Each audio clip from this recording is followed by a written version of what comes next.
Hello everyone, welcome to the Lightning Ball channel.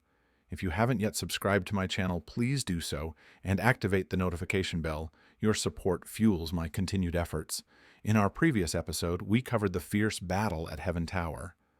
Of course, the greatest unexpected turn was the resurrection of Twilight Valentine, whose power completely overwhelmed Luminous. As Luminous was captured by Twilight and had her life force drained away, the sealed memories buried deep within her were finally awakened. One important detail to clarify here was that Luminous had been named while she was still in a cultivation vessel, before her sense of self had even formed, still in an embryonic state. That name existed purely as information, deeply engraved into her core. In this episode, we will see the near-mad experiment Twilight carried out on himself, exploiting the flawed form of immortality possessed by true dragons. At the same time, Luminous's true secret was finally revealed. So, let's get started. Luminous broke free from Twilight's restraint using a joint lock, and once again gripped the Night Rose blade. This was no longer just a battle, it was a collision of ideologies. Twilight behaved like an arrogant creator. He saw Luminous as his property, believed granting her freedom was an act of mercy, and regarded reclaiming her power as his rightful authority. He treated her like a disobedient child, radiating a cold, paternal arrogance. Luminous, on the other hand, was a proud ruler. She believed free will should never be bound. Even though she ruled Ruberios through divine authority, she respected choice, answering prayers when they were offered, withdrawing blessings when resisted, never once positioning herself as an owner. Beyond ideology, the gap in power between them was utterly despair-inducing. Luminous launched attack after attack, only to be casually suppressed and slammed into the ground again and again. Yet, every time she stood back up. That stubborn resilience, that unyielding spirit, felt like proof of why she was called the greatest masterpiece. Luminous dared to provoke Twilight and deliberately stall for time, not because she believed she could win, but because she held one final trump card, Chloe. Her reasoning was crystal clear. No matter how hopeless the situation seemed, as long as Chloe had not activated time reversal to warn her, this was not a dead end. Even isolated within a sealed barrier, even completely alone, Luminous believed that if she were truly fated to die, Chloe would reset time. That trust, forged across countless loops, gave her the courage to dance on the edge of death. Twilight mocked Luminous for her futile stalling, claiming it was meaningless. Luminous had already suspected that the Twilight before her was a programmed puppet, missing the true soul of Twilight himself. That was why she delayed, waiting to ask the core question, why Twilight believed she was the greatest masterpiece. As expected, the question struck a nerve. Twilight froze. The conviction was there, but the reason was gone. His memories were incomplete, yet he felt no discomfort over that loss, having grown accustomed to memory gaps caused by experimental failures over countless ages. He optimistically assumed that once he reclaimed Luminous's power, everything would resolve itself. That single moment of confusion became a fatal opening. Luminous seized it and swung her blade. The strike only sliced through his suit, but it enraged Twilight. He abandoned his game of reclaiming power and revealed true killing intent. He declared that he had planned to take Luminous's power and make her his subordinate, but since she dared to defy her creator, annihilation was her only fate. Facing the Divine Ancestor who truly intended to kill, isolated within the barrier, Luminous unleashed her final card. She activated her one-time ultimate move, Rosa Espada. This was a do-or-die attack, closer to the embodiment of the concept of death itself. The cost was absolute. The myth-grade weapon Night Rose was sacrificed and shattered completely. Its fragments transformed into countless rose petals, filling the air, each one manifesting the concept of death.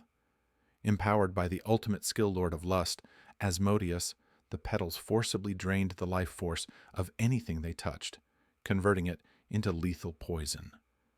Twilight made his greatest mistake: arrogance. He mocked the attack as a trivial trick and walked straight into the storm of petals, utterly unguarded. He assumed it was merely physical or magical in nature, never realizing it was a conceptual attack. The concept of death bordered on void itself, capable of eroding anything. In the next instant, Twilight spat blood and collapsed to his knees. Luminous knew this strike could not kill him.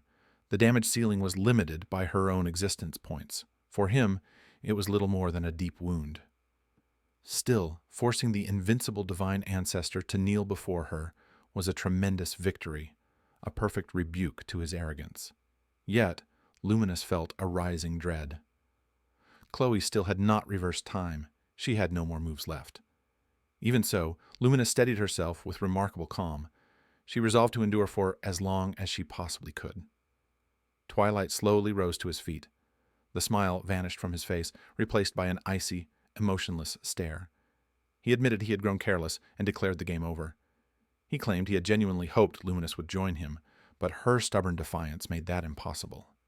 He said he needed to finish his task quickly and go welcome the creator god Veldanava-sama. That single sentence struck Luminous like a thunderbolt. If it was true, then the nature of the war had fundamentally changed. This was no longer just a survival battle against Ivaraj. It had become a faith-splitting civil war that could fracture the world itself. Under thought acceleration, Luminous conducted a ruthless loyalty assessment of the Octagram Demon Lords. If the enemy was creator god Veldanava, who would defect? She judged that Guy and Ramirez, Veldanava's close companions and beneficiaries, were highly likely to side with him. Dagruel, once defeated by Veldanava, seemed inclined toward a submission, though fortunately he had already been sealed as a great tree by Veldora. Milim, Veldanava's daughter, was emotionally unpredictable, and blood ties made her stance uncertain. Dino was already considered a traitor and required no further analysis. Leon would undoubtedly follow Chloe, and Chloe was unquestionably an ally. That left the final variable, Rimuru, and the conclusion was clear. As long as Rimuru existed, there was hope. Rimuru was a demon lord who would defy even a god to protect his ideal life. If the creator sought to destroy the world, Rimuru would resist to the very end.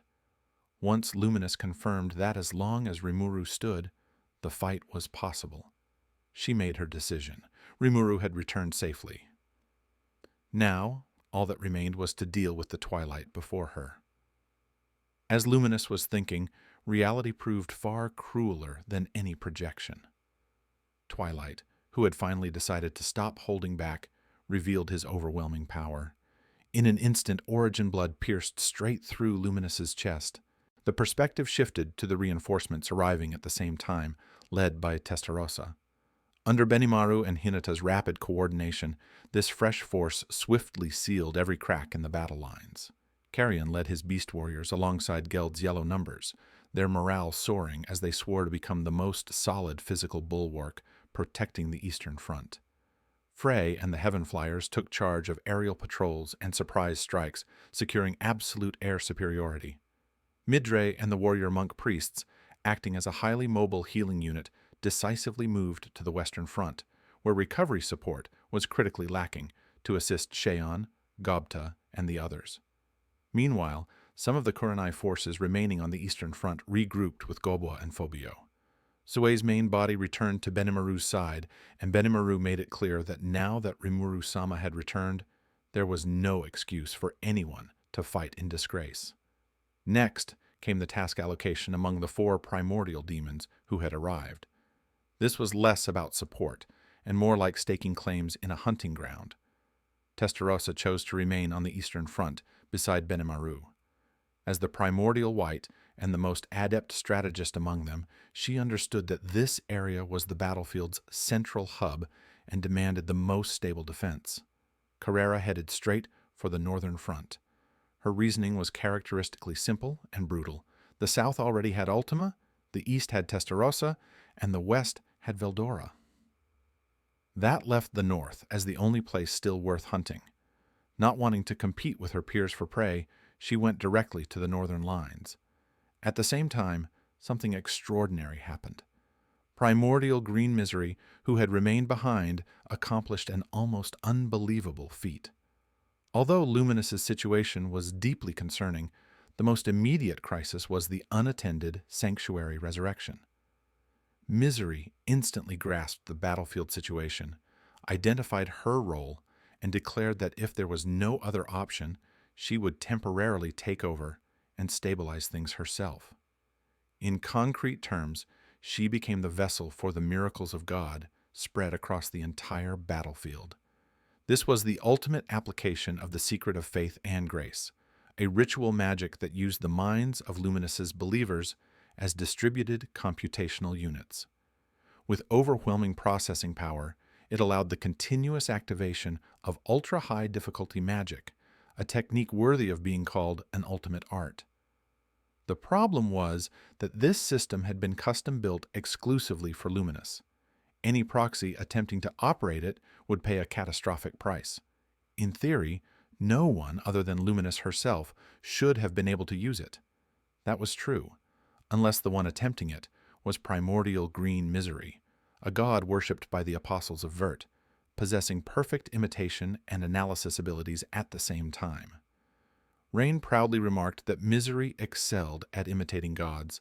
Misery immediately snapped back, complaining that Rain's wording was insulting, as imitation was far too crude a term. Rain, completely unfazed, saw that Misery had stabilized the situation and promptly decided to head off to support Luminous instead. Although Misery worried about her, Rain seemed to harbor a strange, stubborn attachment to that self-appointed friend of the heart. The perspective returned to the battlefield between Luminous and Twilight. Twilight gazed at the Luminous, who had seemingly stopped breathing, and sighed, lamenting that he had destroyed his greatest masterpiece. Then, a sudden anomaly occurred. Luminous did not fall. Instead, she floated into the air. The origin blood in Twilight's hand dissolved into countless rose petals that filled the sky. These petals did not attack. They emitted a faint glow and were slowly absorbed into Luminous's chest. Twilight was stunned. That spear had been his backup body, his information archive, now being devoured by his own daughter. And then Luminous awakened. Her cherry-colored lips parted slightly, snow-white fangs flashing for a moment as her clear voice delivered a merciless truth. The experiment had succeeded. Yes, Luminous remembered everything. Chloe would not appear because she no longer needed to. A subtle yet fundamental change had occurred in Luminous. First came her appearance. Her beauty became almost suffocating, and her height seemed to increase slightly. Then came the inversion of her heterochromatic eyes. What had once been red with pale blue and blue with pale red now carried an added layer of chaotic allure. More importantly, her presence had transformed. Her existence became overwhelmingly dominant. The suppressed daughter vanished, replaced by a ruler with absolute presence. Facing this change, Twilight, now deprived of origin blood, could not even comprehend what had happened. Their positions reversed in an instant. Luminous began to instruct her father with a tone of pity. What followed was one of the deepest explorations of soul and immortality in the TenSura worldview. Luminous raised the core question. Among the elements that form a person, what was the most important? The answer was obvious: the soul, or more precisely, the core and memories that constituted it. When a person died, the soul dispersed and vanished. Some reincarnated, some suffered torment in hell at the hands of demons, and some achieved ascension. But regardless of the path, losing the structure of the soul meant death, return to void. Many powerful beings could preserve their souls, but if memory and present personality were lost, could they truly still be called the same person? Twilight countered using the common understanding of long-lived races, an understanding once shared even by Guy, until his life and death battle with Velzard forced him to question it. Luminous, however, directly cited storm dragon Veldora. True dragons were said to be immortal, yet every resurrection reset their personality and erased memories. In her view, this was not perfect immortality, but a flawed system. She had long identified this paradox, essentially a bug in the world's law. From there, the Divine Ancestor's path became obvious. A being obsessed with research and experimentation would inevitably seek complete preservation of the soul. Well, the current Twilight's method was to exploit the immortality of true dragons, allowing his manas, his digital nature, to parasitize them. But such reliance on external forces was inherently imperfect, which was why he could be eliminated by primordial Yellow Carrera's judgment bullet. Hence, he needed countless backups. Yet, without a true dragon host, Twilight wouldn't be able to have his pseudo-dragon body, and his performance inevitably suffered. Luminous proposed a more complete solution, inspired by Velgrin's parallel existence. The core idea was to divide the soul into minimal units, creating multiple equal true bodies, while synchronizing memory and personality across space-time through infon interference. The result was true survival. As long as one body remained, the individual lived. While peak performance would never reach that of a fully integrated original, this was the best solution Luminous could conceive. Then came Luminous's decisive statement. Since Twilight had failed to achieve real immortality, the Divine Ancestor standing before her was also an incomplete existence. That declaration enraged Twilight completely. To have one's existence denied by one's own creation was an insult no creator could endure. Enraged, Twilight did not lose his composure. Instead, he entered an absolutely calm combat state, the product of countless years of battle experience. He launched a sudden assault. A powerful Nukiti thrust shot straight for Luminous's vital point. As the Divine Ancestor, Twilight knew Luminous's body structure perfectly. He knew exactly where the core that mimicked a soul vessel was located. Destroy that, and Luminous would certainly die. The strike landed cleanly, piercing her body. Twilight believed victory was assured. Then, something deeply unsettling occurred. Luminous did not collapse. Instead, she reached out and seized Twilight's arm, suddenly applying force. With a sharp crack of shattering bone, Twilight's arm was crushed. The pierced portion that burst from Luminous's back fell to the ground like dead flesh. Luminous herself stood there untouched, her clothes immaculate, not a single wound on her body. Twilight staggered backward in terror. He could not comprehend why the knowledge of the Divine Ancestor had failed him, nor why he himself had been wounded. Luminous gave him the answer calmly. She had already remembered everything. Through the information stored within Origin Blood, she had recovered every fragment of memory that had once been lost. Then, she made the declaration that shook the entire battlefield. She was the true original, the true Divine Ancestor, Luminous Twilight Valentine. Luminous revealed the truth behind the experiment of that distant past. This had never been a simple act of reproduction. It had been a near-mad attempt by the Divine Ancestor to pursue true immortality by splitting the self in two.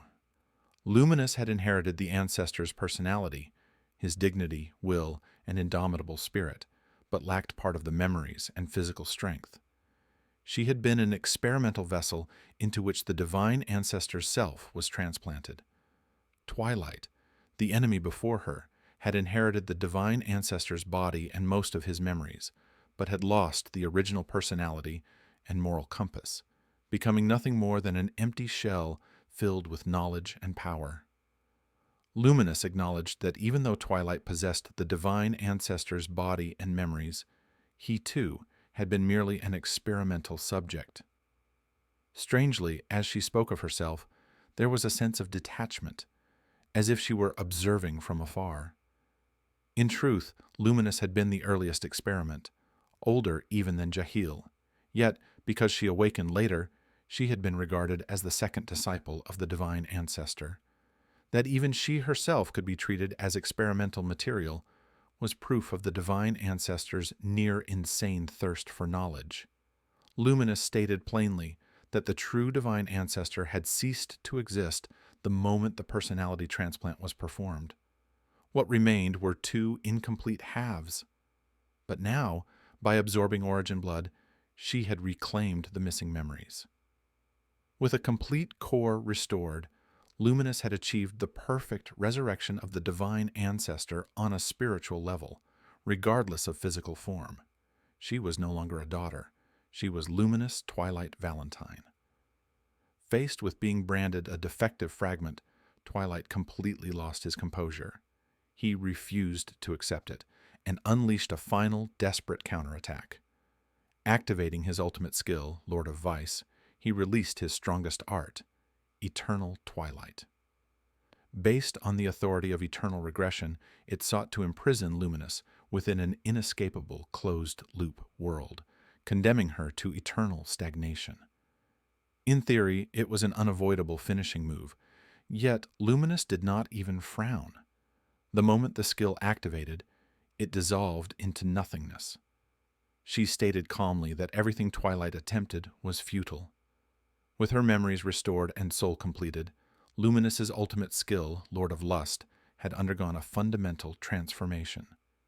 It had evolved into Lord of Good Light, Ahura Mazda, the conceptual opposite of Lord of Vice. Not only did she now possess absolute attribute advantage, but having inherited all memories, she fully understood the workings of Lord of Vice itself. Knowledge was power. Under total attribute suppression and informational dominance, every one of Twilight's attacks was rendered meaningless. The battle was decided, yet Luminous felt no joy in victory. Along with her memories, she had also regained her sense of guilt. She recalled the atrocities committed by the Divine Ancestor, inhumane experiments, the creation of disasters like Jahil, and an utter disregard for ethics in pursuit of knowledge. Twilight's evil was the result of inheriting power without the restraint of personality, becoming a machine of pure malice. Luminous declared that Twilight's sins were ultimately her responsibility. This was the resolve of a ruler. She did not deny the past. She chose to bear the weight of the crimes committed by her other half. In an instant, she closed the distance and drove her foot into Twilight's knee, forcing him to kneel. Twilight screamed in denial, refusing to accept reality.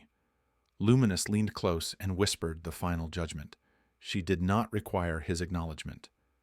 What mattered was the truth. She then slowly raised her arm and pointed toward the sky. Although the myth-grade Night Rose had been destroyed, Luminous now got her true trump card. It was the supreme treasure entrusted to her personally by Veldanava when she was the Divine Ancestor, the Genesis-class Divine Sword, Dharma. The moment the blade was summoned, it fit perfectly into Luminous's hand, automatically reshaping itself into the familiar form of Night Rose. Upon seeing the sword, Twilight fell into absolute despair, screaming for her to return it. His terror was not solely due to the sword's power, but what it represented: legitimacy. The sword had chosen Luminous. That meant the Divine Ancestor recognized by Veldanava was Luminous, not Twilight. Facing the hysterical Twilight, Luminous felt a complex mix of sorrow, anger, guilt, and pity. She realized that despite his countless crimes, Twilight himself had also been a victim of that mad experiment. She admitted softly that, in the end, Twilight too had been a casualty of her own existence. At the very least, she would allow him to depart without pain. At that moment, Luminous's power had reached an overwhelming level. Her base existence points had surpassed 20 million. Dharma alone added more than 20 million more, bringing the total beyond 40 million. She unleashed her ultimate art, Memory and Requiem. Bathed in gentle light, Twilight recovered his lost memories and finally understood the truth. He did not die in agony. Instead, he dissolved into light and returned to Luminous herself. Lord of Vice vanished. The Divine Ancestor became whole. After the battle ended, Rain, who had been watching from the sidelines, stepped forward, clapping her hands. Her attitude was delicate. She despised Twilight, yet truly respected, even cherished Luminous. She asked the most important question: was Luminous Sama still the Demon Lord Luminous? Luminous answered affirmatively. She was still herself. The Divine Ancestor had long since gone dormant, or rather, had fully merged. It was a perfect fusion. In terms of personality, Luminous remained dominant, while in power she wielded both Lord of Vice and Lord of Good Light. She could freely shift between male Twilight and female Luminous forms, though she openly disliked the male one. The current Luminous was the complete Divine Ancestor, transcending gender and moral alignment.